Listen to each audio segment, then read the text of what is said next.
Halo semuanya, kita akan membahas satu bagian menarik dari buku Apa Jadinya Dunia Tanpa Indonesia, karya Dr. Yudi Latif. Fokus kita ada di bab 6 yang membahas hutan tropis Indonesia dan perannya bagi dunia. Dan pertanyaan besarnya adalah, apa yang akan hilang kalau hutan tropis Indonesia benar-benar lenyap? Untuk menjawabnya, mari kita lihat dulu pemikiran utama dari penulis.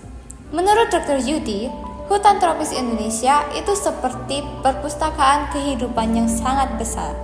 Isinya bukan buku, tetapi spesies tumbuhan dan hewan yang sudah berevolusi selama jutaan tahun.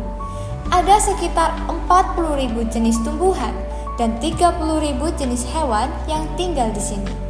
Angka sebesar itu membuat Indonesia menjadi salah satu pusat biodiversitas terbesar di dunia. Selain itu, banyak tumbuhan hutan kita yang punya potensi penting untuk dunia medis. Contohnya, Calophyllum lanigerum, tanaman yang dulu sempat diteliti sebagai kandidat obat HIV. Jadi, kalau hutan ini hilang, dunia kehilangan sumber genetik dan potensi obat yang sangat besar. Itu baru dari sisi keanekaragaman hayati. Ada satu peran lain yang tidak kalah penting. Hutan tropis Indonesia juga berfungsi sebagai penyerap karbon dalam jumlah yang sangat besar. Karbon yang tersimpan ini terbentuk selama ribuan tahun, terutama di pepohonan besar dan tanah gambut. Masalahnya, ketika hutan ditebang atau dibakar, karbon itu lepas ke udara.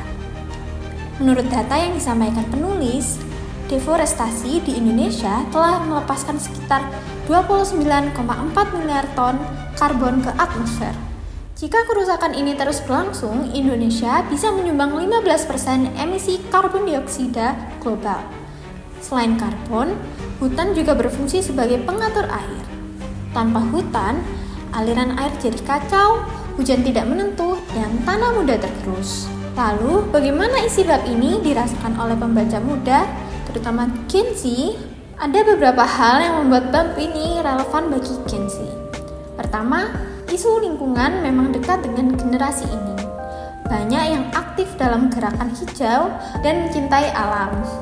Penulis juga menggunakan data ilmiah dan fakta global yang cukup kuat. Cara penyampaian seperti ini cocok dengan karakter Gen Z yang kritis dan suka informasi berbasis bukti. Selain itu, penulis memberikan pengingat bahwa krisis hutan bukan lagi hanya soal ekologi, tetapi juga menyangkut budaya, sosial, dan masa depan manusia. Walaupun begitu, ada juga tantangan yang mungkin dirasakan pembaca muda. Akan tetapi, beberapa bagian bab ini menggunakan istilah ilmiah seperti istilah biologi, ekologi, dan geopolitik.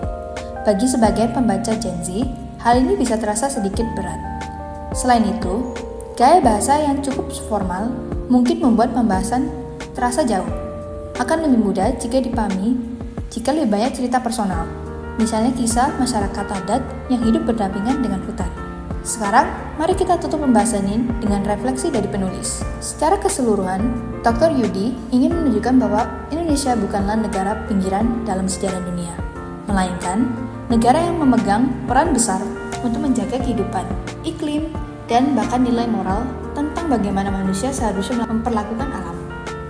Tanpa hujan tropis Indonesia, dunia kehilangan banyak hal, keanekaragaman hayati, kestabilan iklim, dan sumber kebijaksanaan dari alam. Dan penulis memberikan pengingat yang sangat indah.